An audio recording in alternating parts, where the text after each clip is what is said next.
Hello, traders. FX Pip Collector here. Today is Friday, August 15th, and this is my analysis for the US dollar Canadian, and we are on the 4-hour time frame to start with. So on the 4-hour time frame, I still think there's a really good possibility this is the end of a correction. Yes, we did make a pretty good move up, but I could consider this possibly like three ways of W, three ways of X, three ways of Y, and potentially we are ending a correction, and this thing is just going to keep on going down potentially for a wave three.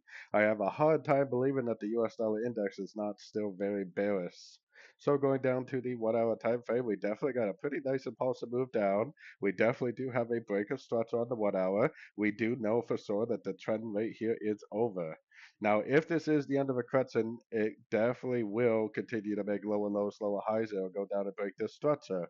If it's not the end of a correction, what's going to happen is it's going to start making very overlapping patterns, something like this. And then it's eventually going to bounce from a fib level and continue the higher time frame uptrend.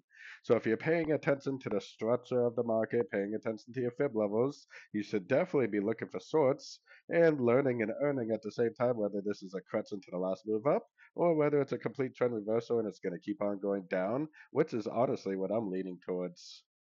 So anyways, don't forget to check out my website linked over here in the corner. And as always, thank you for watching and happy trading.